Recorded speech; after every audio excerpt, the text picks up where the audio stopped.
صباح الخير يا جماعة، اليوم عن جد في عنا شغل كتير. بلشت نهاري بتنظيف الصالون، تنظيف عميق هيك. بحب كل فترة وفترة رجع البيت هيك عم بيلمع ويشم الهوا النظيف.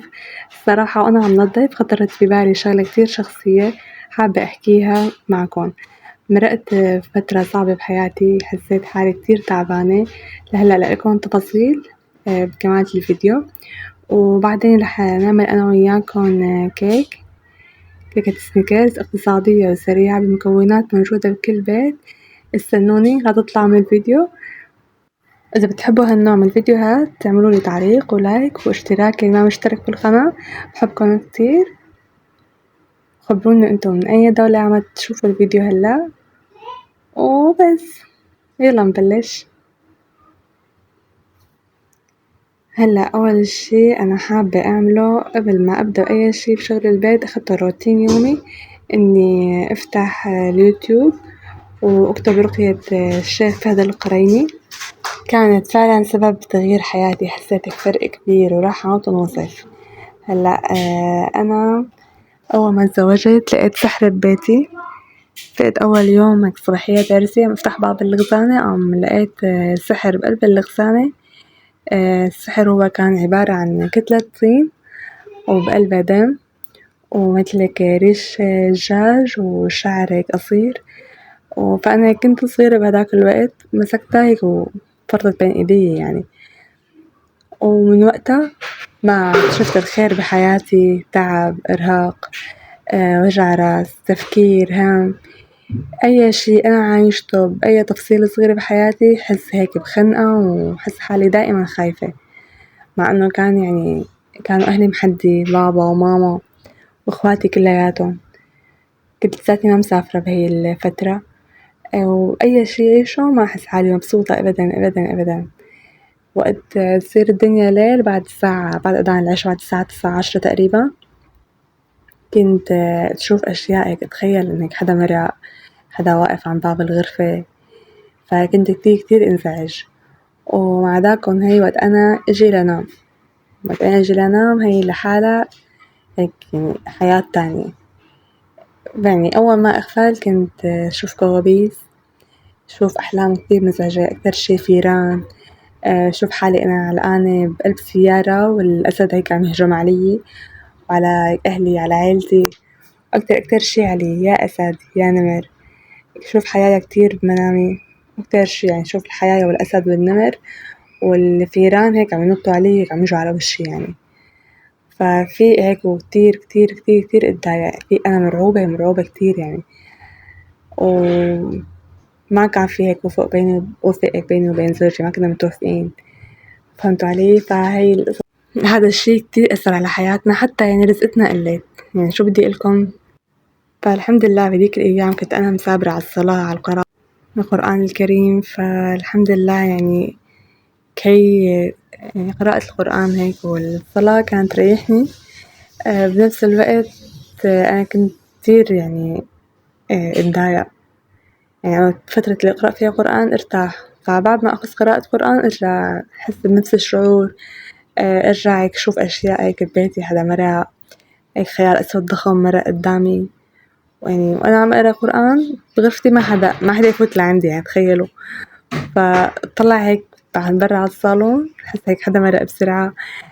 شوف أشياء كتير بتخوف، ما حابة أحكيها يعني الصراحة هلأ، لأن يمكن تفكرني عم بالغ، بس أنا ماني عم بالغ. حتى يعني وقت كنت أجي أقول لماما ما أحب أحكي لها التفاصيل هي كلياتها. يعني بعقل بنت صغيرة هديك الأيام أنا شو كنت أقول بيني وبين حالي، لأن سألت هذا الحكي لماما أو لبابا أو لأختي فرح يفكروني مجنونة وأنا عم أتخيل وهم لا يصدقوني. فالحمد لله يعني عبرت على الرقية الشرعية وعلى قراءة القرآن.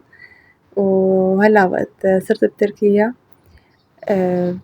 رقية الشيخ فهد القريني كتير غيرت من حالي. الحمد لله ارتحت كتير، صارت عندي هيك عادة يومية كل يوم كل يوم كل يوم اسمعها. أنا عم أشتغل البيت تنظف والترتيب وهالقصص هي كلياتها، أشغل الرقية الشرعية وأقرأها. حتى ولادي تعودوا عليها وحسيت بفرق كتير كبير بحياتي. راحة نفسية، شو ما عملت أنا مرتاحة، راح هيك الهم. الحمد لله هيك الله رزقنا. وهيك والله. فبتمنى منكم كل وحدة هيك حاسة بأعراض سحر أو أعراض حسد تتابع عليها وتقرأها، وإن شاء الله إن شاء الله بتستفيد منها. وهيك والله. هلا لأخلص ترتيب البيت، بعد ما نزلت كل شي ليفت كل شي لمعته، غسلت المدات تبعت البوفيه. هلا لأرجع بعد ما نشفوا لأرجع رتبهم مرة تانية. حبيت هيك حط ورد أحمر بقلب السكرية، حسيت هيك بتعطي هيك جو حلو ولون حلو للبوفيه، نكسر على اللون الأبيض والذهبي. شو رأيكم؟ أنا حسيتها هيك حلوة يعني نوعا ما. وهذا الدعاء من الشيخ فهد القريني كمان كتير هيك، يعني سبحان الله ذكر الله بتحسك براحة نفسية كبيرة. هلا بعد ما خلصت الرقية الشرعية والدعاء لحطيت لأولادي على هذا الدرس اللغة العربية مشان يقووا حالهم شوي باللغة العربية. نحن هون بتركيا بس بيعلموا الأولاد بالمدرسة اللغة التركي، وهي أول سنة بدرسوا فيها اللغة الإنجليزية. هون بعد ما نشفوا عندي وجوه اللطقومة رجعت فردتهم، راح أرجع هلا أركبهم. هدول ما بقدر أستغني عنهم أبدا، كل يوم أي يوم لا بغسلهم برجع بركبهم. وهيك والله. هلا خلصت ترتيب، خلص تنظيف وتلميع وشطف، هلا مثل السجاد. بعدين نروح على المطبخ ونجهز كيكة السنيكرز.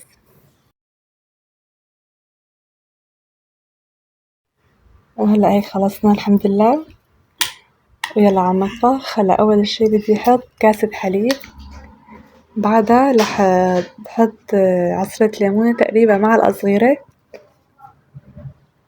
عشان تعطي هيك حموضة للحليب شوي. وبعدين بدي أحط 3/4 الكاسة زيت أبيض، بعدها رح أحط 3 بيضات. إن هي الطريقة أول مرة بجربها والصراحة كتير عجبتني. هاي أول بيضة والتانية وهلأ التالتة.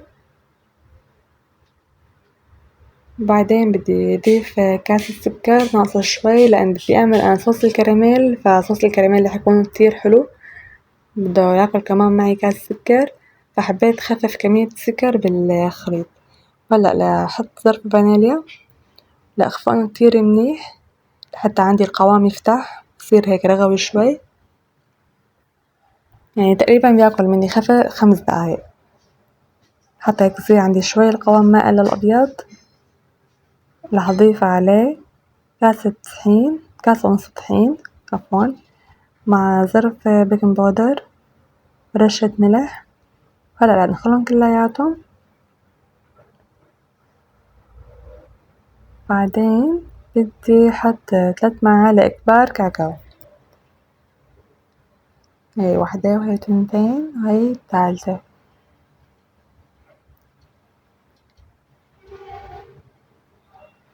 وهلأ بدي أحرك الطحين لحتى تختفي عندي كل كمية الطحين اللي ضفتها، بحرك هيك من تحت لفوق عشان ما الفقاعات يعني بقلب الخليط تروح. هلأ هيك صار عندي الخليط جاهز، لا بدي إياه كتير تقيل لا بدي إياه كتير خفيف، يعني هذا القوام كتير رح يكون مناسب كيكة الشوكولا.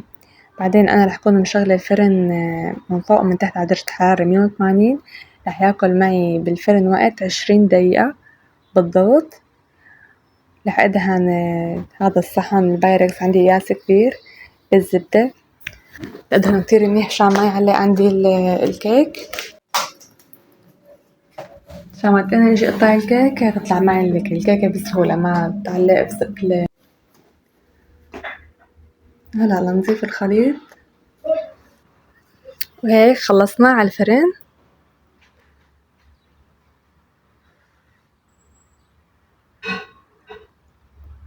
هلا هون استوى عندي الكيك، بعمل فيه هيك ثقوب صغيرة مشان نسقيه شوي بالحليب بيطلع أطيب. يعني هي الخطوة اختيارية بدك انت تعمليها أو لا، اللي بحب هيك الكيك يكون شوي هيك طري ومسقسق أكتر بضيف عليه كاسة حليب أو أقل شوي.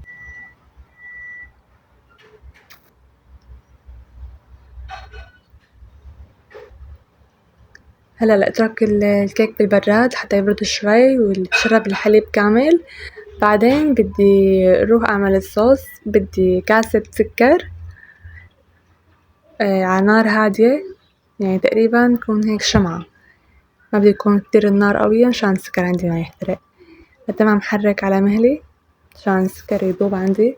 هلا أنا يعني حبيت بهي الوصفة يكون مستخدمة طاسة أو مقلاة تكون فاتحة مشان وقت يتكرمل عندي السكر يبين معي اللون المطلوب.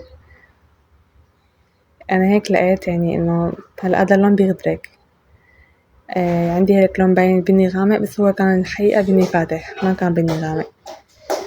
هلا أضيف كاسة مي كبيرة، نفس الكاسة اللي عيرت فيها السكر بعير فيها المي. أضيف كاسة مي دافية وحرك السكر على مهلي. بدك شوي هيك تخفي عليه، تتركيه 10 دقايق تقريبا لحتى يذوب السكر على الآخر بهي الطريقة هيك. هون عندي السكر كله داب. رح أضيف عليه كمان كاسة حليب دافية وحرك لحتى يتعقد معي كتير منيح. أضيف عليه معلقة زبدة وبضيف الصوص على الكيك.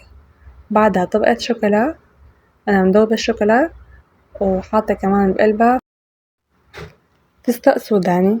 حتى بقلب الخليط بعد ما استوى عندي الصوص كمان حطيت فستق سوداني بقلبها مشان هيك طعمة السنيكرز تكون أوضح عندي. كتير طيبة وكتير لذيذة بنصحكم تجربوها. هلا هيك الفيديو تبعنا بيكون خلاص. بتمنى منكم تعملوا لايك واشتراك وباي باي.